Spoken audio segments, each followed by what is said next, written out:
everybody, and welcome to week 2 of our summer term of home learning. Thanks again for those of you who sent videos and photos. I love the creativity I'm seeing with the way you've made transportation devices. That's really cool. I've seen somebody make a plane using paper mache and a hot air balloon as well.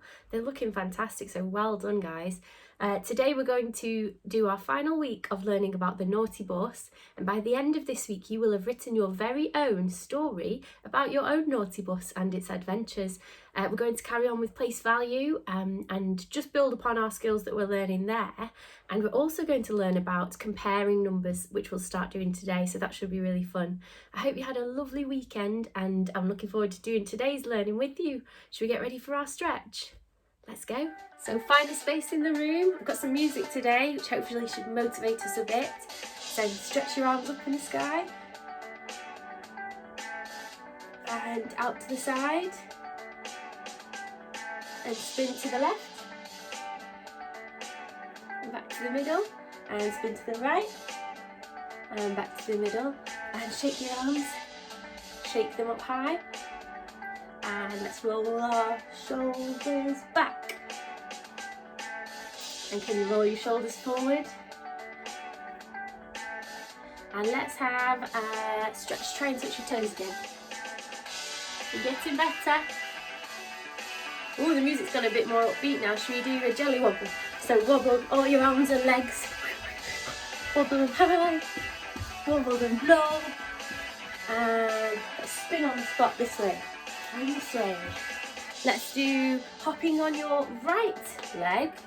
Let's do it 10 times. Are you ready? Try and go in time to the music. Are you ready? Go.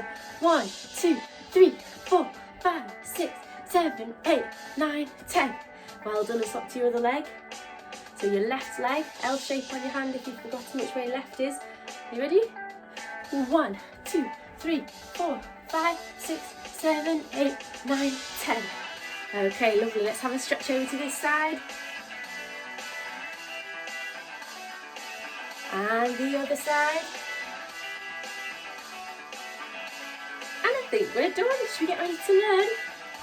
For phonics today, we're going to go over all of the tricky words we've practiced and all of the phase 3 sounds, because from now on we're going to start going through the phase 5 sounds.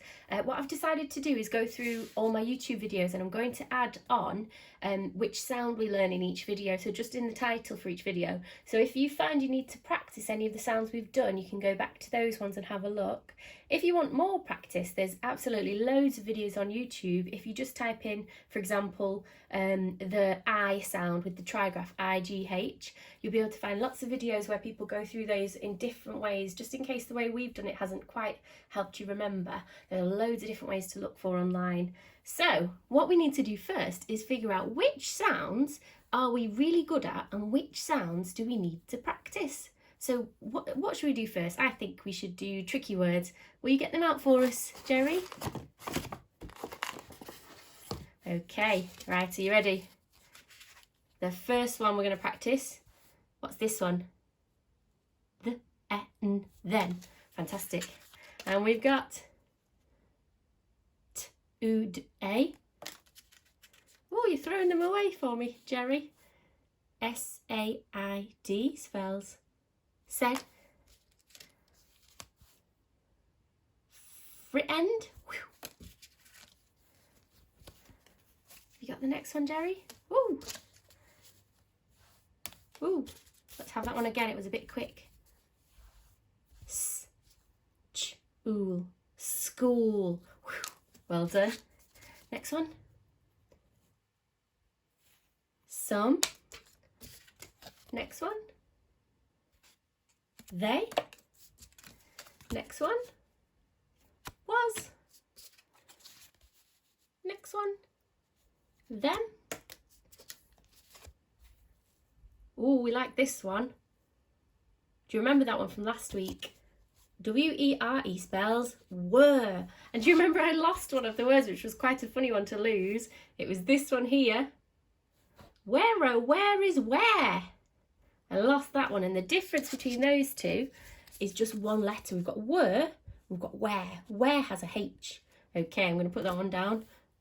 Hey, cheeky Jerry. Okay, so we've done our little tricky words. I'm going to get these sounds now. So this time, Lima, will you help us with the sounds? I'll hold them up in front of you. So in your books, whilst you're doing this, in your books, you could write down any sounds that you find tricky. Maybe ask an adult or a brother or sister to help you. Any sounds that you don't get straight away like this, you could write down in your book, and those could be your little homework challenges to get better at. Are we ready? Okie dokie, we've got the O, ear, j, z, z, y, sh, oops, sh, a, qua, u, a, oi, ng, w, ch, e, v, ow, x, your, and or. Okay, I think, have we done those yet? Ear? Yeah, we have. Right. How many of those did you get right? If you got them all, really well done, because we've not actually covered all of those as a team. So it means you already had some prior knowledge. That's fantastic. If you found any of those were tricky, just make sure you practice them again. We're going to try them again, but this time I'm not going to say the sound, so you tell me all what they are. And Lima's going to have a listen to see if you've got them right as well. Are you ready?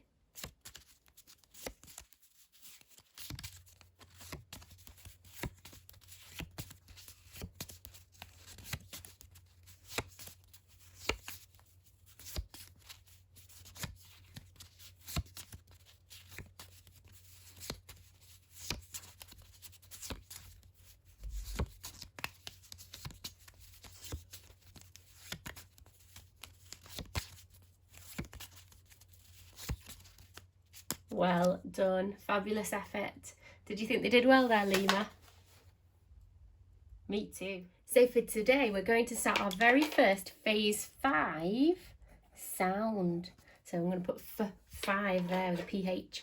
So the sound today I'll show you in a moment, but first we're going to recap the sounds we've done very recently, and then I'm going to show you a secret word with one of our sounds from last week. So let's go through these sounds quickly. We've got I, O, R, your, or, ow, ear, oi, a, oo. So whenever you see these sounds in new words in your books, make sure you're using your phonics to sound out those new words. So let's get ready for our secret word. What could it be? Are you ready? It's going to have one of our sounds from last week, and it is this word right here.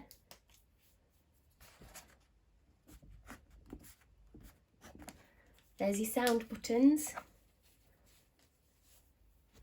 So we've got f, oo, I, ng. F, oo, I, ng. It's a long word, isn't it? What do we do when we have a long word, Jerry?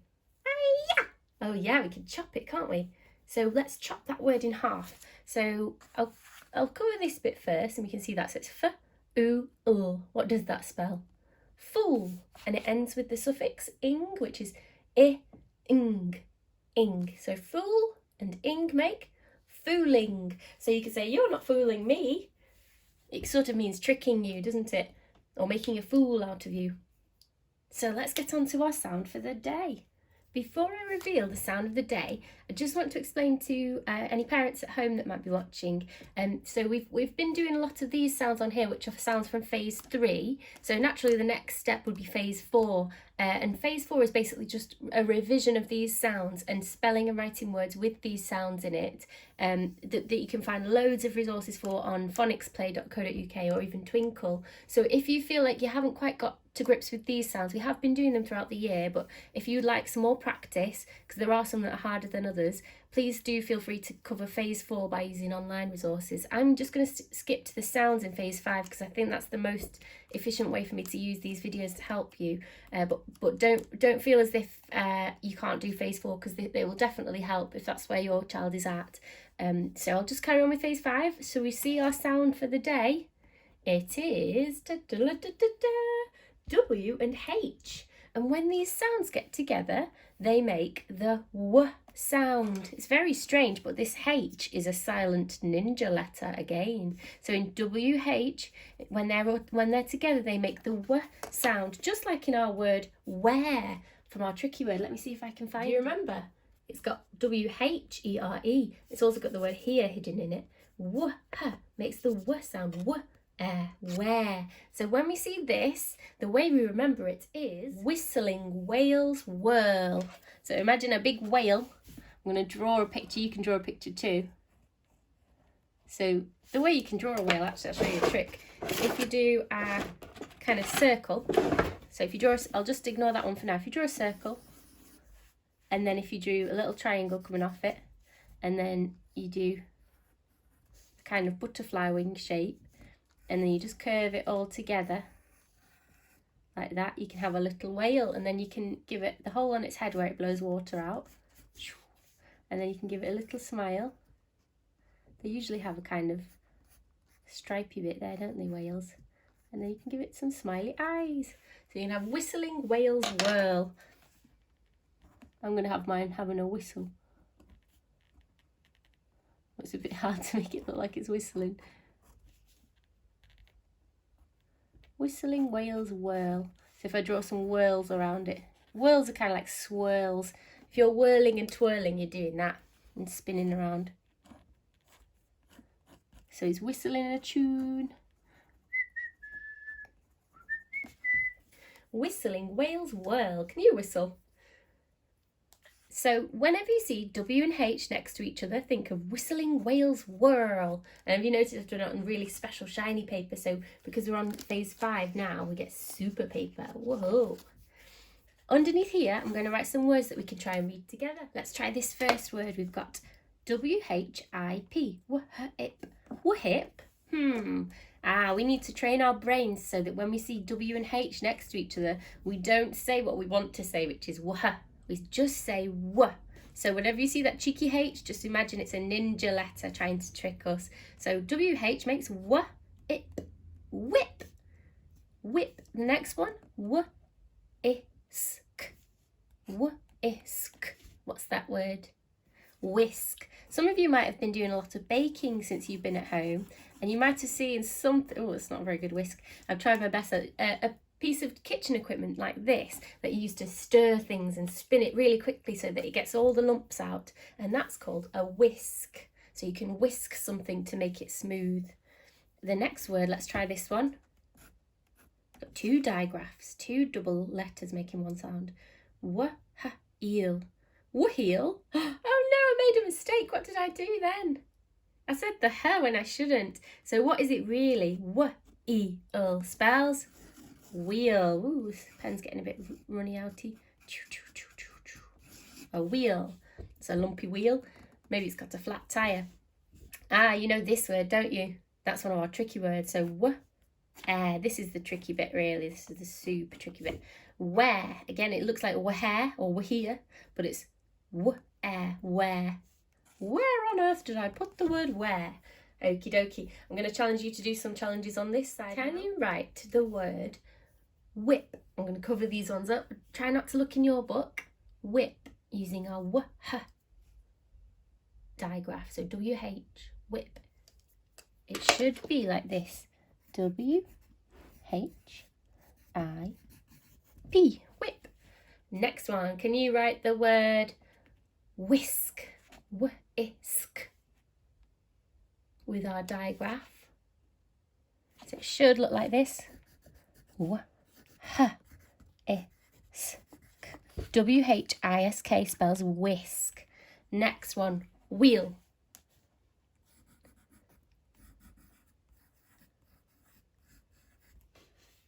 There it is when you're ready. W-H-E-E-L spells wheel.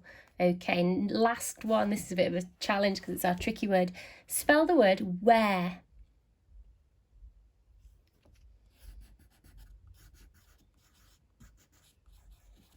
When you're ready, it's written there, W-H-E-R-E. Okay, we're going to play a little game of buried treasure now with the help from our lemur friends. So get ready to sort with. Are you ready? Big Lima's going to be collecting the treasure words, so the real words, and Jerry's going to be collecting the cheeky trash words. So if you think it's correct and it's a real word, send it to Lima. If you think it's a fake word, send it to Jerry. Okay, I'm going to hold them up now. Where should this word go? Split A. Whale. It should go to Lima. Whale is real. Next one. Wook or wook. Wook or wook. Are they words? It reminds me a bit of the Wookiees from Star Wars, but it's not a real word, is it? So where should it go? Should go to Jerry. This next one. Wis. Wis. What do we think? Trash, treasure, trash, treasure. It should be trash. There you go, Jerry. And this last one's quite long. I'll let you have a try. Oops, I muddled up the last letter, but I tried my best. Whisper. Whisper. That's when you go like this. You speak really quietly and no voice comes out. Is it treasure or is it trash? It is treasure. Okay, so we've got 2 in there. And we've got 2 in there, which means it's a draw. Woohoo! Well done, guys. For maths today, we're going to be looking at the challenge, can I compare numbers? So we're going to be using a symbol that you all know already. I'll just draw it here. Tell me what this symbol means. Okay, what does it mean? It can mean equals, can't it? Equals. Another thing we like to call it is the same as. Is the same as. If we think about equals as being is the same as, it becomes a bit easier later when we're swapping numbers around to realise that it doesn't always just have to mean answer. It means this side is the same as that side. It's all about balance. So we've got our equal sign, and we're going to learn about 2 new signs today. Now I've made a big one here, which I'll put on there, and you can either have it this way or this way, and I'll show you a bit more about that in a moment, but for now I'll just put our golden symbol down, and I'm going to show you 2 numbers.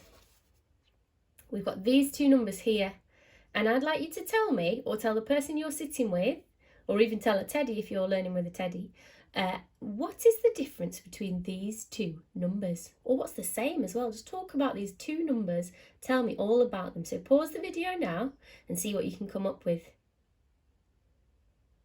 Okay, so on the left, we've got a 3 and then a 1. On this side, we've got a 1 and then a 3. So this one actually says 31. And if we draw our 10s and 1s column above it, like that, I'll do it on both of them. How many 10s does 31 have? It's got 3 10s. How many 1s does 31 have? It's got 1 1, sorry. How many 10s does 13 have? It's got 1 10. And how many 1s does it have? 3. They're the same numbers because we've got a 1 and a 3 in both, but the way that they are written, so if it's a 1 first, it's a smaller number, and if it's a 3 first, it's a larger number. The order that these numbers are written in makes a big difference to their meaning. So if I put it on here, if I'm going to draw the number 31 in our 10s and 1s like this, just hold it there. If I'm doing 31, it looks like this. 1 10, 2 10, 3 10s, 10, 20, 30, and 1 1, like that. If I'm drawing this in 10s and 1s, it's got 1 10, 1, and it's got 3 1s. 1, 2, 3. Can you see when you look at the value of those numbers, they're very different, even though they've got the same numbers in different orders. That's what place value means. It means where the number is. So the number's place tells us how much value it has. Let's try it again with some other numbers. So if we look at these 2 numbers here, they both have a 6 and a 2, or a 2 and a 6, just in different orders. I'm going to write the 10s and 1s on them again, so T and O for 10 and 1. And can you tell me, or a person you're with, what is the same and what's the difference between these 2 numbers? So what is different about them? You can pause the video.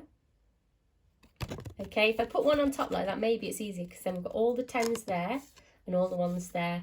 Which one has more 1s? This one, it's got 6 1s. That one's only got 2. Does that mean this number's bigger? No, it doesn't. We need to look at the tens column. So if we look at the tens, that's the bigger number. This one's got 6 tens, which means 60, 10, 20, 30, 40, 50, 60. And this one's only got 2 tens, which is the same as 10, 20. Okay, so when we compare them, which one is larger? Which is greater? This one, okay? I'll draw the numbers on the back of them. So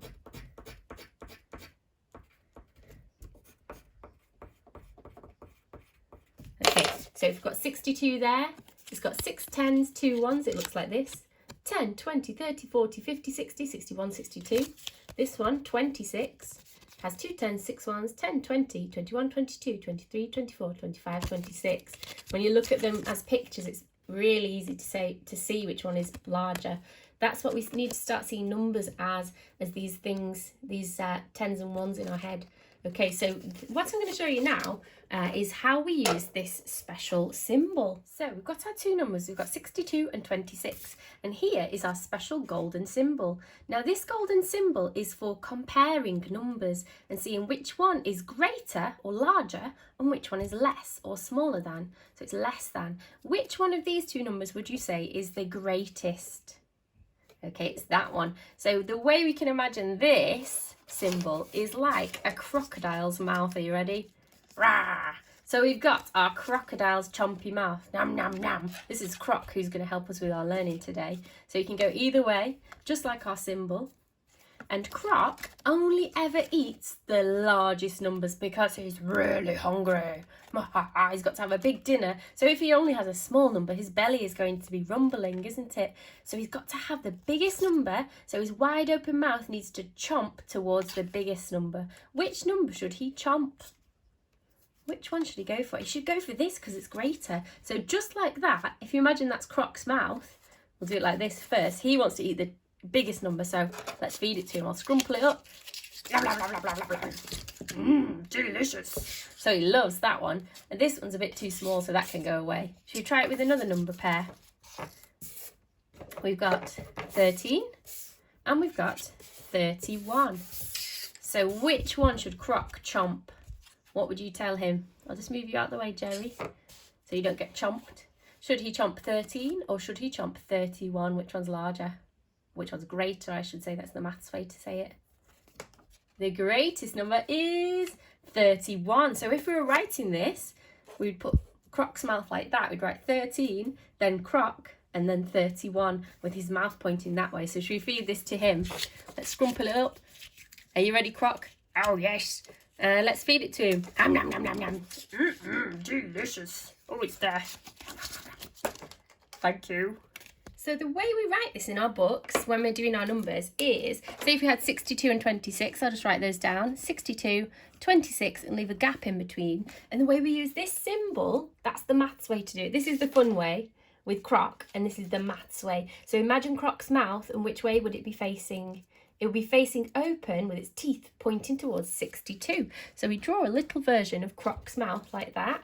And this becomes a maths sentence. Now it means 62 is greater than 26 because it's the one that Croc wants to eat. So have a go on your side now on your book. Can you write 31 and 13 and tell me which way will Croc be facing? Okay. If you've had a go, or you can pause it if you're not quite ready. If you have had a go, it should be facing this way again. So that means 31 is greater than 13. Or we could read it the other way. 13 is less than 31. So what if I try this one? These are numbers we haven't looked at yet. 7 and 70. Which way will Croc be facing this time? Which number will he eat? Can you write the sign next to these numbers? Pause the video now to have a go. Okay, so we should write it this way because Croc would definitely eat the 70. It's got 7 tens. That's only 7 ones. So he'd eat that one. So using our maths sign, it would look like this. Okay, something interesting happens when the numbers are the same. So if we put 10 on this side and 10 on that side, neither one is larger. So Croc gets a bit confused. He's like, 10 or 10, they're exactly the same. So he looks to the front like this, and I'll draw you a little picture of what he starts to look like.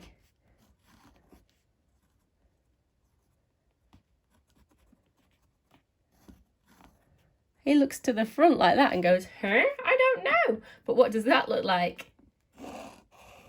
It looks like our equal sign. So that, remember, means is the same as. So you can either use this symbol, or you can use Crocs facing the front face, which looks like an equal sign. If I do that, and we can put that in the middle. So 10 is the same as 10, or 10 equals 10.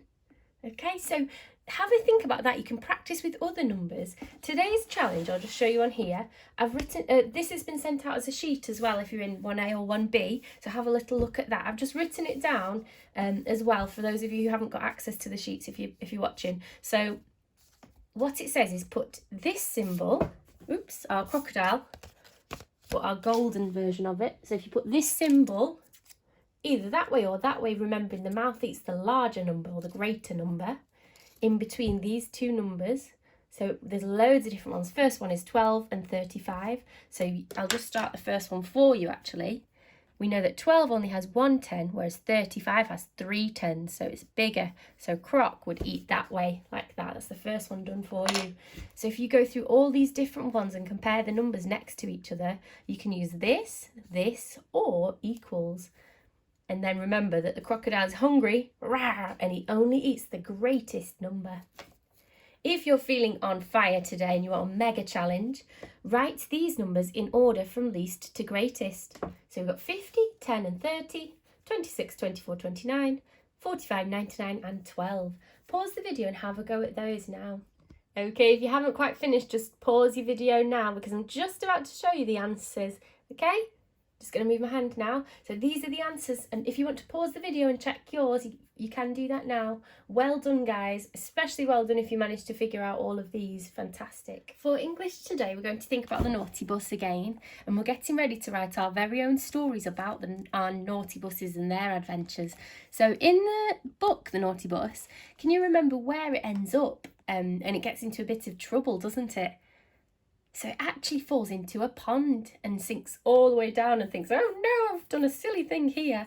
So what you can do today is think of a new setting for your story. So think of somewhere that your bus could get stuck. So after it's done all of its fun and playing around and driving through dinner and driving through all sorts of things and leaving people behind at the bus stop, where could your bus end up where it's in a bit of trouble?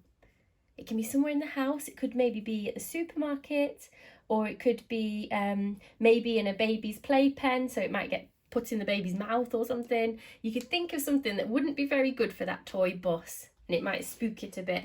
And what we're going to do is we're going to draw a picture of our new setting. So in my story, I'm going to do that it's been a bit of a rainy day, and oops, that's not a very good box. So I'm going to do that it's been raining, so I'll draw some clouds up here and some rain drops falling down. So we're outside and we're actually going to be in a sand pit. So I'll draw a little sand pit here. Whoops. Bit wibbly wobbly, but that's okay. So I've got some sand here, and sometimes, I don't know if you've ever heard of it before, but sometimes when sand gets really soggy, it doesn't normally happen in a sand pit, but in certain places in the world, if the sand gets super soggy, it turns into quicksand. So I'm going to pretend that in my story the bus was driving along here and fell in the sand and then got stuck in quicksand. Oh no, because it's been so rainy. So there's my little bus, and it's going to be sinking down until someone rescues it. So maybe I'm going to draw some flower bushes in the background. Might make it look a bit like spring actually, because we do get some rain in spring and it helps the flowers grow. So I'll draw some daffodils, maybe some dandelions as well. Those are the yellow plants that you see in your garden, dandelions, and eventually they turn into those ones that blow away.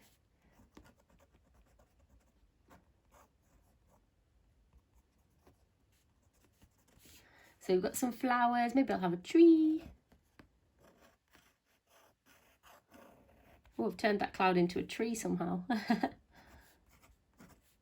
Could have a rainbow as well. Sometimes if it's sunny and rainy, you get a nice rainbow.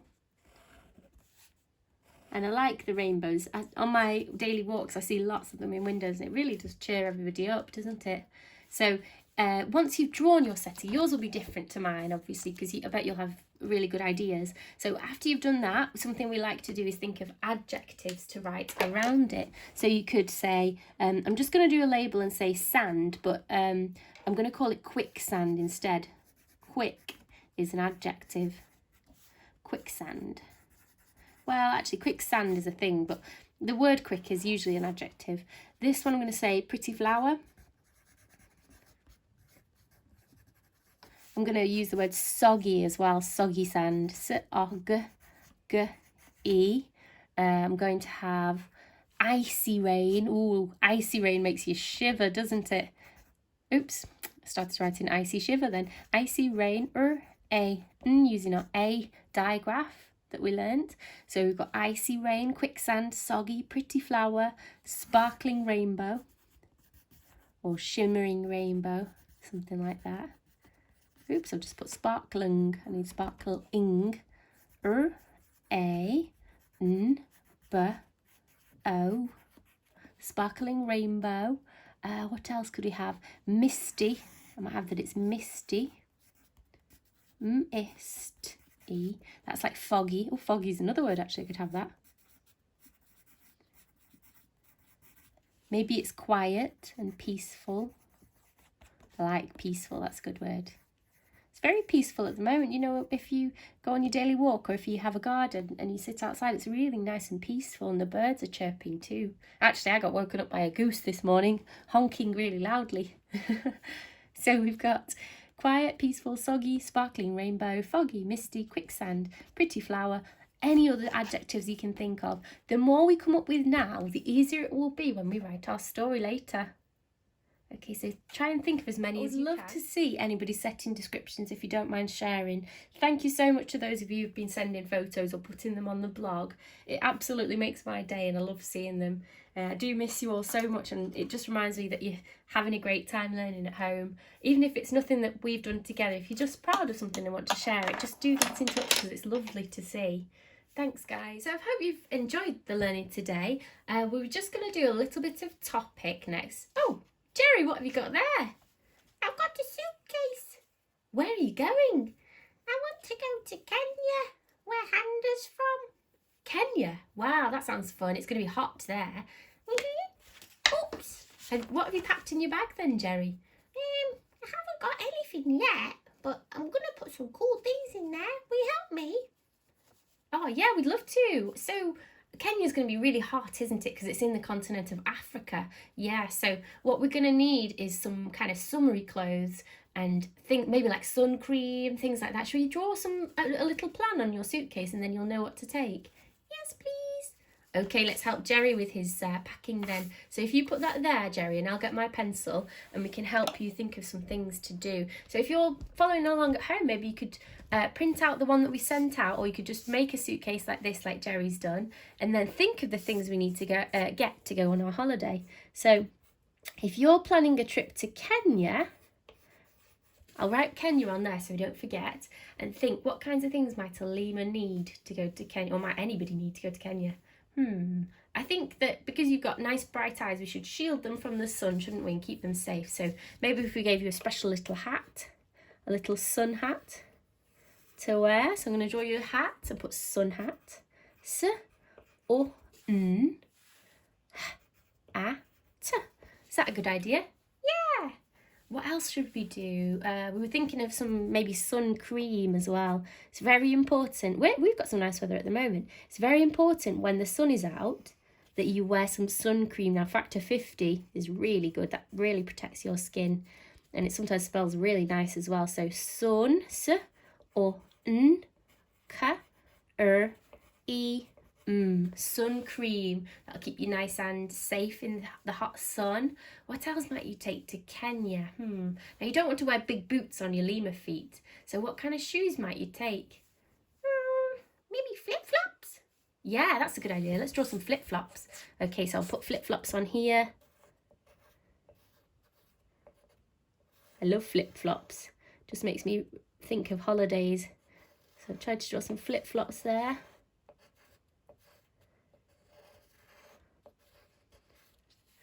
Maybe you could take some, should we have some shorts?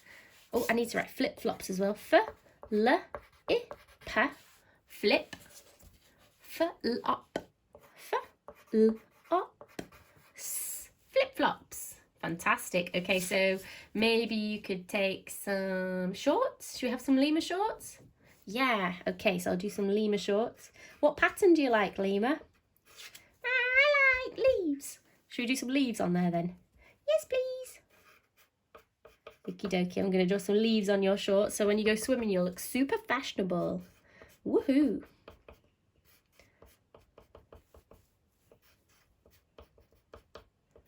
They're lovely. I think you'll enjoy wearing them, won't you? I wonder if you can think of anything else that Lima can put, that Jerry can put in his bag. If you can, maybe you can pack a suitcase for him. Or if you want to go somewhere else for your holiday plan, you could think of somewhere else and draw the things you might need there. Think about things to wear or things to put on your skin to keep you nice and cool. Maybe you'd like to take some music or a ball to play games with. So think where you're going and think what you'd need to keep you nice and either cool if you're going somewhere hot, or if you were going somewhere like Antarctica, you'd need a big fur coat, or, well, not real fur obviously, but a big coat, big woolly one to keep you nice and warm, or maybe some super cool snow boots to help you trudge through that snow. Have a think and see if you can pack a bag. Is that helpful there, Jerry? Yeah, thank you. See you later. Hope you've enjoyed learning with us today, everybody. Don't forget to share your pictures and I'll see you tomorrow. Have a lovely evening. Bye!